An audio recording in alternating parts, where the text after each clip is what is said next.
വല്ലതും ചെയ്യുന്നുണ്ടോ? ശരി, ശ്രീ സയ്യിദ് പടിക്കൽ, ഇവിടെ ഒരു കാര്യത്തിനും മറുപടി പൂർണ്ണമായിട്ടും കിട്ടിയിട്ടില്ല. കാരണം സിബി പറഞ്ഞിട്ടും നന്ദു അതിനെ എതിർക്കുകയായിരുന്നു. എന്തുകൊണ്ട് നിതിൻ ഗഡ്കരിയെ ടാർഗറ്റ് ചെയ്യുന്നുവെന്ന് അതിനോട് താങ്കൾ യോജിക്കുന്നുണ്ടോ? പെട്രോളിയം മന്ത്രാലയമാണ് പോളിസി ഡിസിഷനിൽ മുന്നിട്ട് നിൽക്കുന്നത്.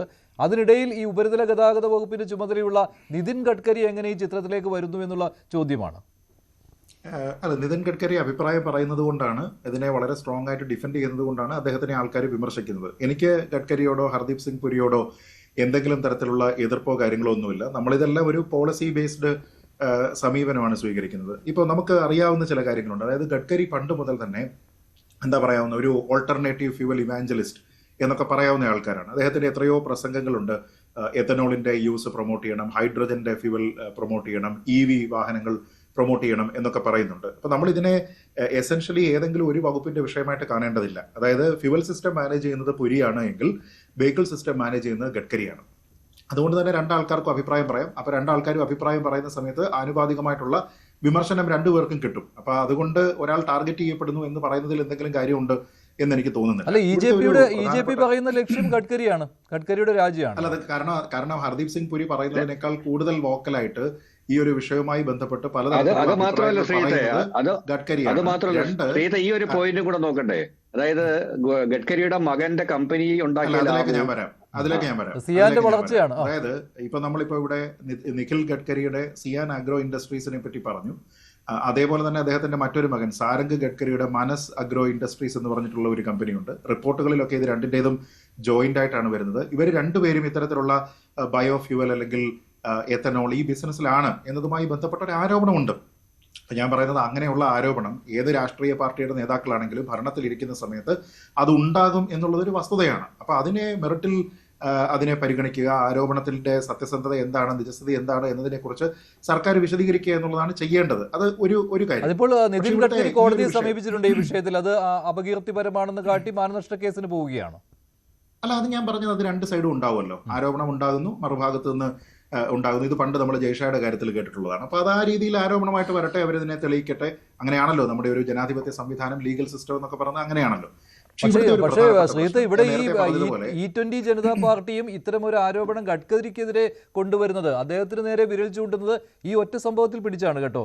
ഈ പറയുന്ന ഗഡ്കരിയുടെ കുടുംബത്തിന്റെ വരുമാന വളർച്ച ആണ്. എക്സാക്ട്ലി. അല്ല, ഞാൻ അതുകൊണ്ട് തന്നെയാണ് പറഞ്ഞത് ജയ്ഷയുടെ കമ്പനിക്ക് വളർച്ച ഉണ്ടായിരിക്കുന്നതിനെ കുറിച്ച് സമാനമായിട്ടുള്ള കാര്യം ഉണ്ടായിരുന്നു. പിന്നീട് അതുമായി ബന്ധപ്പെട്ട് എനിക്ക് തോന്നുന്ന വയറിനെതിരെയോ മറ്റോ ആണ് ഗഡ്കരി ഇദ്ദേഹം വലിയ കോമ്പൻസേഷനും ഒക്കെ ആയിട്ട് ബന്ധപ്പെട്ട് കേസിന് പോയത്. പിന്നീട് പല മാധ്യമങ്ങളും അദ്ദേഹത്തിനെ സമീപിച്ചിട്ട് അത് ഒത്തുതീർപ്പാക്കണമെന്ന് പറഞ്ഞപ്പോഴൊക്കെ അത് പറ്റില്ല എന്ന് പറഞ്ഞതൊക്കെ ജയ്ഷയാണ് നമ്മൾ കേട്ടിട്ടുണ്ട്. ഞാൻ പറഞ്ഞത് അതേപോലെ തന്നെ നടക്കട്ടെ, അതൊക്കെ പൊളിറ്റിക്കൽ സൈഡാണ്. പക്ഷെ ഞാൻ പറഞ്ഞത് ആ പൊളിറ്റിക്കൽ സൈഡിനേക്കാൾ ഇതിലൊരു ജെനുവിൻ കൺസേൺ ഉണ്ട്, അത് അഡ്രസ് ചെയ്യപ്പെടേണ്ടതാണ് എന്നുള്ളതാണ് എൻ്റെ ഇതിലെ പ്രധാനപ്പെട്ട പോയിന്റ്. ഇതിന്റെ പൊളിറ്റിക്കൽ സൈഡ് അല്ല.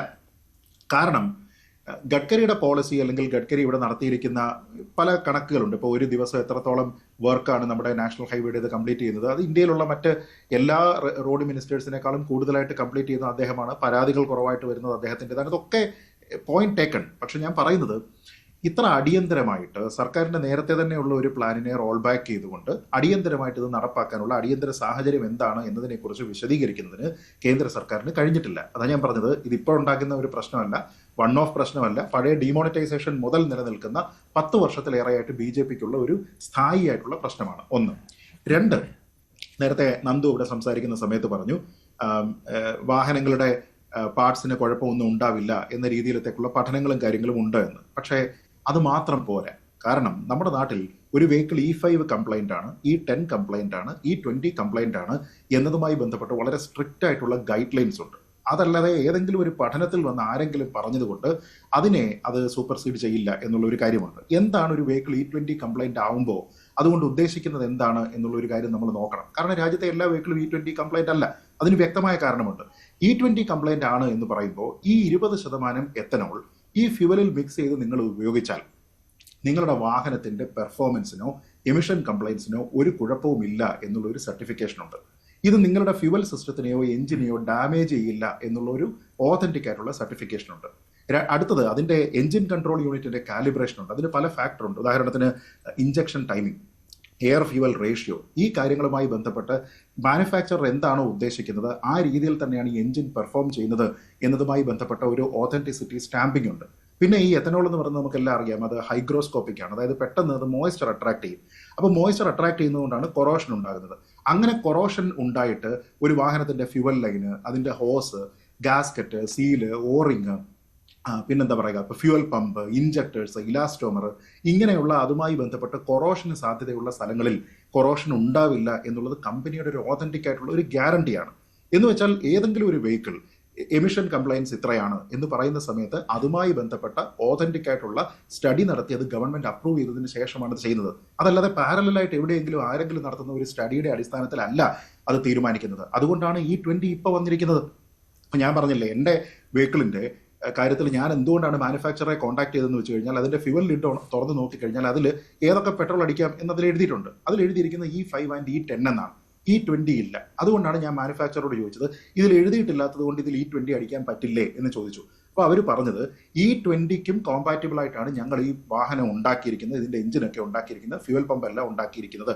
പക്ഷെ ഞങ്ങളത് എഴുതാത്തത് എന്തുകൊണ്ടാണെന്ന് വെച്ചാൽ ഈ വാഹനം മാനുഫാക്ചർ ചെയ്യുന്ന സമയത്ത് E20 പെട്രോൾ വൈഡായിട്ട് ഇന്ത്യയിൽ അവൈലബിൾ ആയിരുന്നില്ല. അപ്പോൾ ആ ഒരു കംപ്ലയിൻസ് കാണിക്കേണ്ടിയിരുന്നില്ല.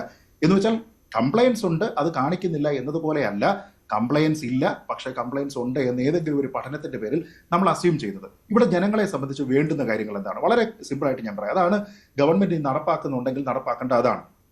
ഒന്ന്, ഈ ഒരു മാറ്റത്തിന് വരുന്ന ഒരു കൃത്യമായിട്ടുള്ള ട്രാൻസിഷൻ വിൻഡോ സർക്കാർ ഇനിയെങ്കിലും നൽകണം. അത്രയും കാലം മറ്റുള്ള രാജ്യങ്ങളിൽ അമേരിക്കയിലും മറ്റും ഉപയോഗിച്ചതുപോലെ നിങ്ങൾക്ക് പ്യുവർ പെട്രോൾ ഉപയോഗിക്കുന്നതിന് അല്ലെങ്കിൽ ലോവർ എത്തനോൾ മിക്സ് ഉപയോഗിക്കുന്നതിനുള്ള ചോയ്സ് നൽകണം. അത് പെട്ടെന്നാവരുത്. അടുത്തത്, ബ്ലെൻഡഡ് പെട്രോളിന് നേരത്തെ തന്നെ സർക്കാർ അല്ലെങ്കിൽ നീതി ആയോഗ് പറഞ്ഞിരിക്കുന്ന തരത്തിലുള്ള വിലക്കുറവ് നൽകണം. ഇതുമായി ബന്ധപ്പെട്ട് കമ്പനികളോട് സർക്കുലർ ഇറക്കാനായിട്ട് കേന്ദ്ര സർക്കാർ ആവശ്യപ്പെടണം. അത് കേവലം എഞ്ചിന്റെ കംപ്ലയിൻസ് അല്ല, അതുകൊണ്ട് വാറണ്ടി പ്രശ്നം ഉണ്ടാവുന്നില്ല, ഇൻഷുറൻസിന് ഏതെങ്കിലും രീതിയിലേക്കുള്ള തടസ്സം ഉണ്ടാവില്ല എന്നതുമായി ബന്ധപ്പെട്ട് ബയറിന് ഒരു അഷ്വറൻസ് ഉണ്ടാകണം. ഇംപ്ലിമെന്റേഷന് മുമ്പ് ചർച്ചകൾ ഇനിയെങ്കിലും ഉണ്ടാകണം. ആർക്കെങ്കിലും പരാതികൾ ഉണ്ടെങ്കിൽ ആ പരാതികൾ പറയാനായിട്ട് അനുവദിക്കണം. ഇതൊക്കെ ഒരു ആഫ്റ്റർ തോട്ട് അല്ല. അതായത് കർഷക സമരവുമായി ബന്ധപ്പെട്ട് എന്തായിരുന്നു ചെയ്തിരുന്നത്? വലിയ പ്രശ്നം ഉണ്ടാകുന്ന സമയത്ത് നിങ്ങൾ സർക്കാർ ഒരു ടീമിനെ ഫോം ചെയ്യുന്നു, എന്നിട്ട് കർഷക സംഘടനകളോട് സംസാരിക്കുന്നു. അങ്ങനെയല്ല, ഇത് നേരത്തെ നടക്കേണ്ടതാണ്. അതേപോലെ ഇനിയെങ്കിലും അതിനെ റോൾ ബാക്ക് ചെയ്തതിനു ശേഷം അതിലേക്ക് പോവുക. ഒന്ന്. അടുത്തത്, ഈ നേരത്തെ പറഞ്ഞിരിക്കുന്നത് പോലെയുള്ള ആധികാരികമായിട്ടുള്ള പഠനങ്ങൾ എന്താണ്, കൂടുതൽ പഠനങ്ങൾ കമ്മീഷൻ ചെയ്യുക, എന്നിട്ട് അതിന്റെ എല്ലാം കൂടെ റിസൾട്ട് നമ്മൾ സിന്തസൈസ് ചെയ്തെടുക്കുക. ഏറ്റവും പ്രധാനപ്പെട്ട ഒരു കാര്യം, നമ്മുടെ നാട്ടിൽ ആൾക്കാരെ സംബന്ധിച്ചിടത്തോളം ഇപ്പോൾ ISROയുടെ റോക്കറ്റ് ലോഞ്ച് ചെയ്യുന്ന സമയത്ത് വരെ എത്ര മൈലേജ് കിട്ടുമെന്ന് ചോദിക്കുന്ന ആൾക്കാരാണ്. അതുമായി ബന്ധപ്പെട്ട് ഇവിടെ തമാശ പരസ്യങ്ങൾ വരെ ഉണ്ടായിട്ടുണ്ട്. ഞാൻ പറഞ്ഞ അങ്ങനെയുള്ള ഒരു ഇന്ത്യക്കാരനോട് നീ എന്തിന് മൈലേജ് ട്രേഡ് ഓഫ് ചെയ്യണം എന്ന കാര്യവുമായി ബന്ധപ്പെട്ട് കൃത്യമായിട്ട് പറയാൻ കഴിയണം. നമ്മുടെ നാട്ടിൽ ആൾക്കാർ ഈ തകരപ്പാട്ട പോലെയുള്ള വില കുറഞ്ഞ കാറുകൾ വാങ്ങുന്നത് എന്തിനാ? മൈലേജിന്റെ അടിസ്ഥാനത്തിലാണ്, സേഫ്റ്റി നോക്കിയിട്ടല്ല. ഞാൻ പറയുന്നത് നമ്മുടെ മൈൻഡ് സെറ്റ് അങ്ങനെ മാറിയിട്ടില്ല. നേരത്തെ ഇവിടെ പറഞ്ഞു, നമ്മളിപ്പോൾ വാഹനം റോഡിൽ കൂടെ പോകുന്ന സമയത്ത് എത്രയോ കുണ്ടും കുഴിയിലും വീണിട്ട് എന്തൊക്കെ പ്രശ്നവും ആക്സിഡന്റും ഉണ്ടാകുന്നുണ്ട്. അതല്ലേ എഥനോളിനേക്കാൾ ഗ്രേറ്റർ പ്രശ്നം എന്ന് പറഞ്ഞാൽ ആണ്. പക്ഷെ ഞാൻ പറഞ്ഞത് അങ്ങനെയുള്ള വാഹനങ്ങൾ, തകരപ്പാട്ട തൊട്ട് കഴിഞ്ഞാൽ ഇങ്ങനെ സോപ്പ് വെട്ടി ചളുങ്ങുന്നത് പോലെ ചളുങ്ങുന്ന വാഹനങ്ങൾക്ക് യാതൊരു വിധത്തിലുള്ള ഈ കൊളീഷൻ കാര്യത്തിലെ റേറ്റിംഗ് ഇല്ലാത്ത വാഹനങ്ങൾക്ക് ഇപ്പോഴും അപ്രൂവൽ കൊടുക്കുന്ന ഒരു രാജ്യത്ത് ആൾക്കാരോട് മൈലേജ് വലിയ ഹൈ പ്രയോറിറ്റി ആയിട്ട് പറയുന്ന ആൾക്കാരോട് നമ്മൾ എന്ത് പറയണം?